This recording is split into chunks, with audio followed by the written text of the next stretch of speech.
bienvenidos a un capítulo más de Tardes con Susir. El día de hoy discutiremos sobre la naturaleza del signo lingüístico.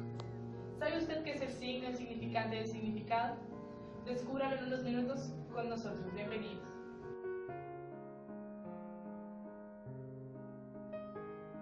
Bienvenidos de nuevo.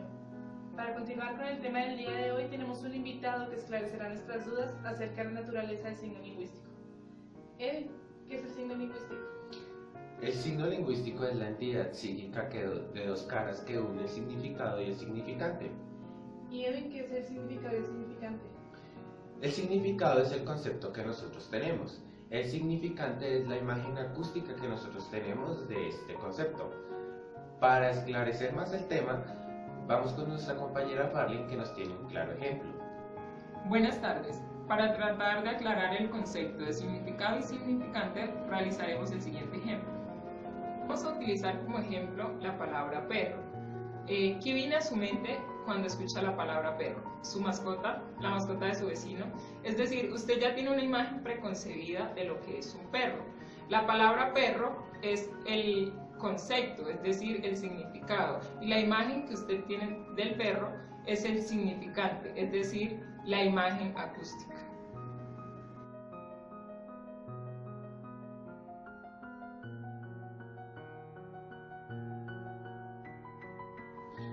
El signo lingüístico es una entidad doble hecha con la unión de dos términos. Los términos implicados en el signo son ambos psíquicos y están unidos en nuestro cerebro por un vínculo de asociación. Lo que un signo une no es una cosa y un nombre, sino un concepto y una imagen acústica.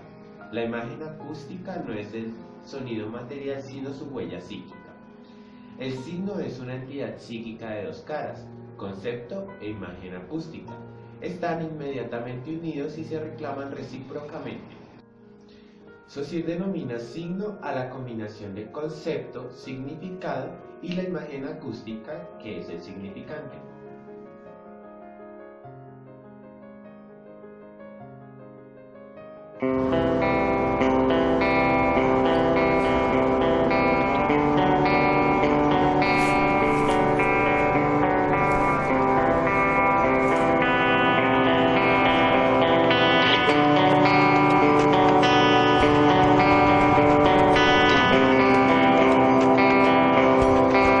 No sabes lo que refresca un libro.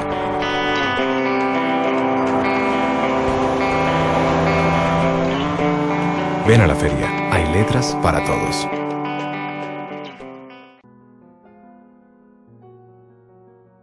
Continuamos sentados. El lazo que une el significante y el significado es arbitrario. El signo es arbitrario. Todo medio de expresión recibido de una sociedad se apoya en un principio, en un hábito colectivo, o lo que viene a ser lo mismo, en la convención. Los signos enteramente arbitrarios son los que mejor realizan el ideal del procedimiento semiológico. Por eso la lengua, el más complejo y el más extendido de los sistemas de expresión, es también el más característico de todos. La palabra arbitrario no significa libre elección del hablante, sino que quiere decir que es inmotivado, es decir, arbitrario con relación al significado, con el cual no guarda en realidad ningún lazo natural. De igual manera, el significante, por ser de naturaleza auditiva, se desenvuelve en el tiempo únicamente y tienen los dos caracteres que toman del tiempo. Representan una extensión y esa extensión es mensurable en una sola dimensión, es una línea. No disponen más que de una línea de tiempo, sus elementos se presentan uno tras otro y forman una cadena. Para entender lo arbitrario del signo, vamos a tomar como ejemplo la palabra hermana.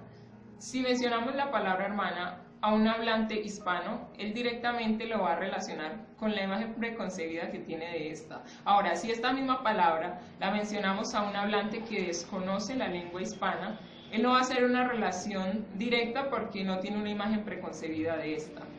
Es decir, el concepto no está directamente relacionado con el significante. ¿Qué quiere decir esto? Que la imagen de la palabra no está relacionada directamente con el sonido de la misma. Ahora bien, para entender el carácter lineal del significante, vamos a tomar como ejemplo la palabra casa. Al pronunciar esta palabra, debemos seguir una secuencia lineal horizontal que se desenvuelve sobre el tiempo. Es decir, debemos empezar con el fonema C, seguido del fonema A, seguido del fonema S y finalmente el fonema A. Así, la formación de palabras y oraciones es coherente y comprensible. Gracias por tu intervención, Pablo. Iremos a una pausa. Cuando regresemos discutiremos sobre la mutabilidad e inmutabilidad del signo. Ya volvemos.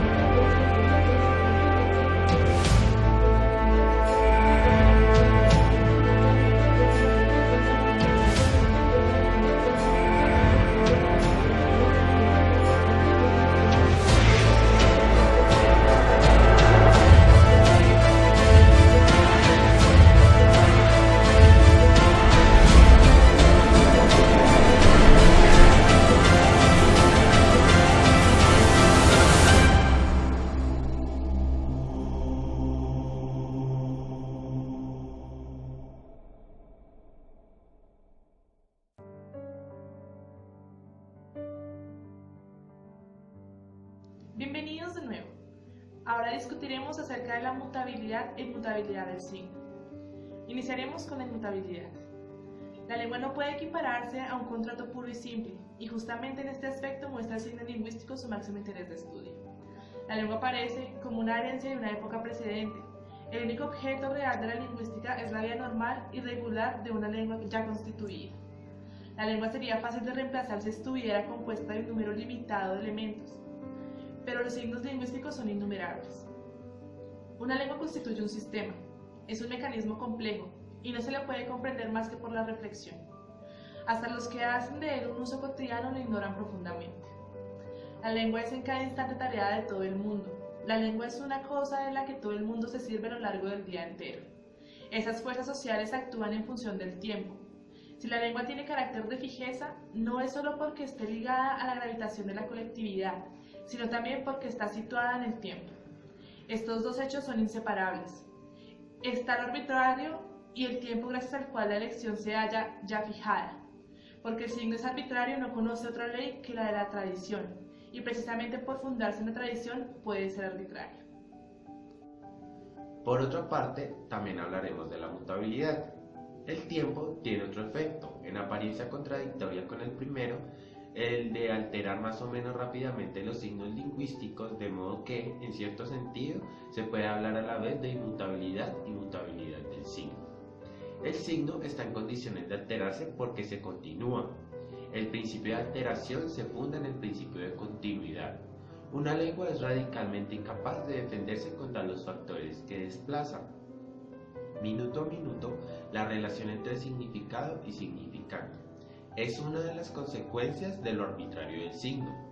La continuidad del signo en el tiempo, unida a la alteración en el tiempo, es un principio semiológico. La lengua es el lenguaje menos el habla. Hace falta una masa parlante para que haya lengua. Lo que la vuelve modificable es la acción del tiempo que se combina con la fuerza social. La lengua no es libre porque el tiempo le permitirá a las fuerzas sociales que actúan en ella desarrollar sus efectos, y se llega al principio de continuidad que anula la libertad. Vamos a ver un ejemplo de inmutabilidad. Para este vamos a utilizar la palabra haya, que aunque una masa reducida de personas utilice el término haiga, este difícilmente logrará reemplazarla. En el caso de la mutabilidad tenemos el término templo, que evoluciona del latín templum.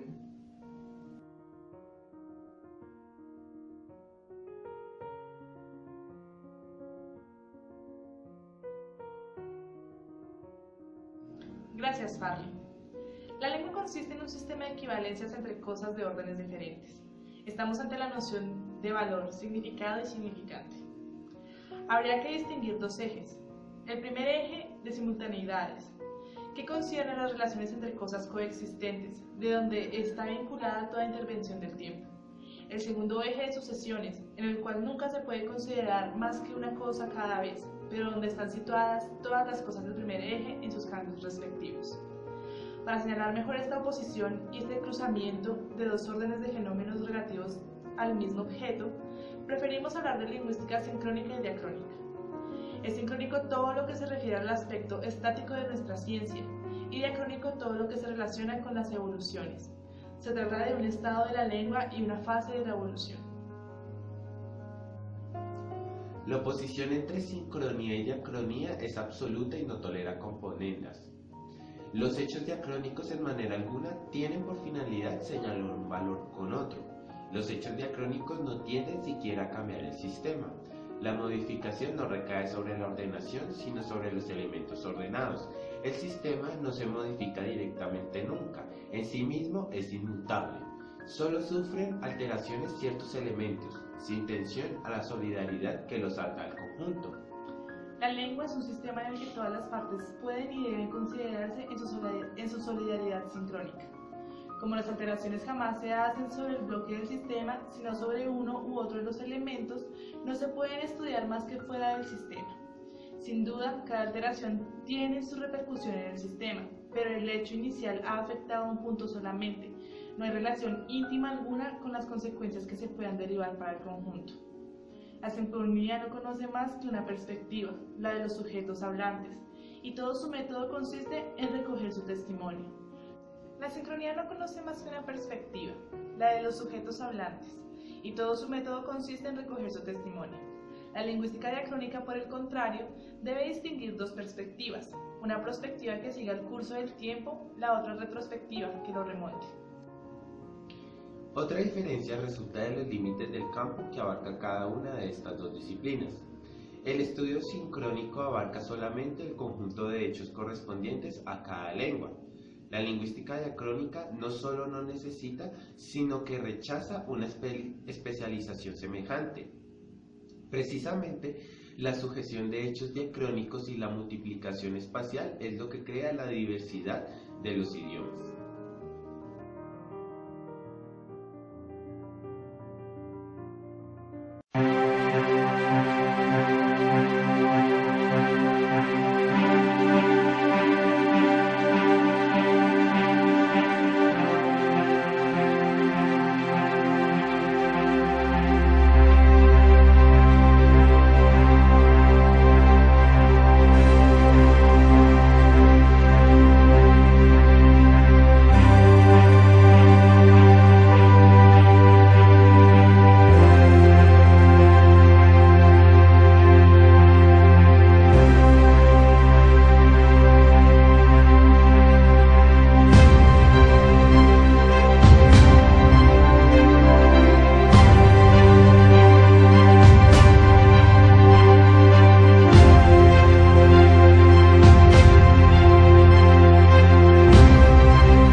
Gracias por continuar con nosotros.